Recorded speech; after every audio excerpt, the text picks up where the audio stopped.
Hello, c'est Charles de Repère Objectif Éco, j'espère que vous allez bien. Voici la vidéo 4 sur la série de 6 vidéos que je fais actuellement sur les maisons que j'ai construites au Costa Rica. Voilà, je vais vous montrer la 4e maison. Donc en fait, celle-là elle a une histoire particulière, c'est que je ne sais plus quand, 2011 ou 2012, je suis complètement paumé sur ce que je veux faire de ma vie. Et donc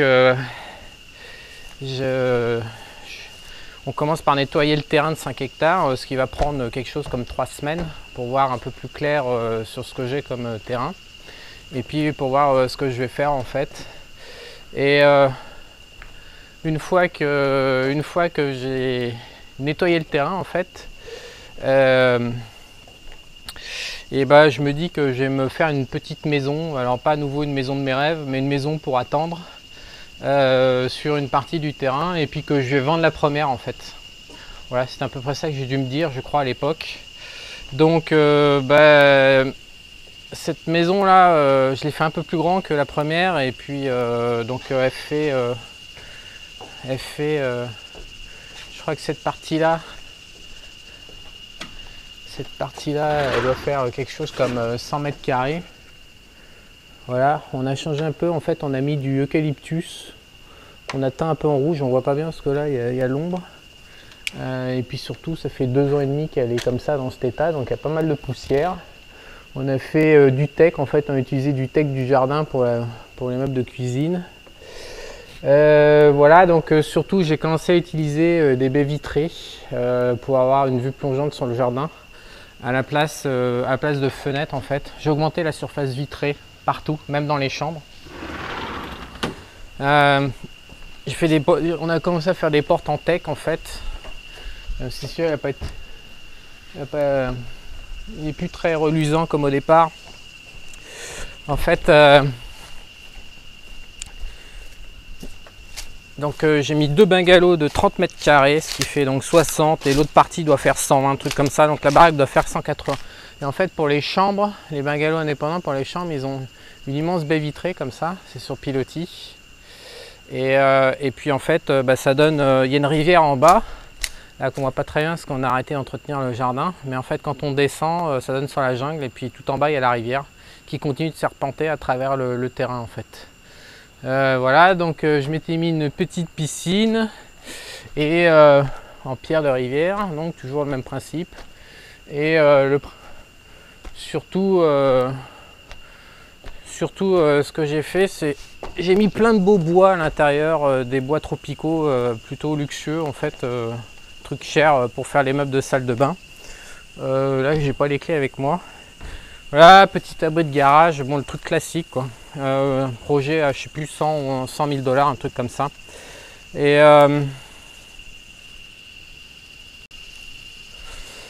donc là en fait à l'origine il y avait une vue sur la montagne, mais là on a laissé pousser les arbres pour pouvoir installer une nouvelle maison et paquet de vis-à-vis, donc la vue sur la montagne est un peu moindre, même si là on voit encore un petit peu la montagne, puis en fait on voit pas le haut de la montagne, il y a des nuages aujourd'hui en haut là. On a une petite plantation de bananes, il doit y avoir une centaine de bananiers, il y a des papayers. Voilà, donc toujours le même principe sur pilotis, on a tout gardé, 3 chambres, 3 salles de bain. Voilà. Donc ça nous a occupé pendant 6-8 mois en fait. C'était pour moi à l'origine, donc j'ai fait vachement gaffe. J'ai fait pas mal de choses dedans que j'avais pas fait dans les premières maisons en fait. On se soigne toujours mieux que quand c'est pour juste vendre en fait, ça c'est classique. Et puis en fait c'est là que j'ai commencé à comprendre que l'électricité ça allait merder. Ce qui devait prendre 6 mois à l'origine, on a fini la maison et puis il n'y avait absolument pas d'électricité, on n'avait même pas avancé le moindre, on n'avait pas fait un pas en avant en fait, on était toujours bloqué à l'électricité.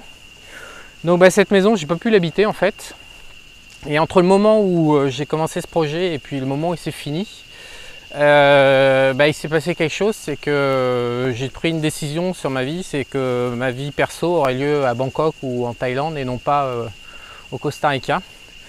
Donc cette pauvre maison, elle a démarré, elle était sans papa, sans maman, il n'y avait rien dedans. On a mis pas mal d'amour dans celle-là contrairement aux autres. Et voilà, Ça fait 2 ans et demi que c'est là, ou 3 ans que c'est là, vide.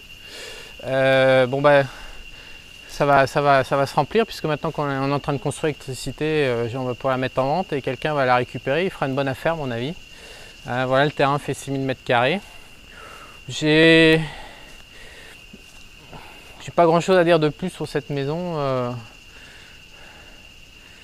si ce n'est que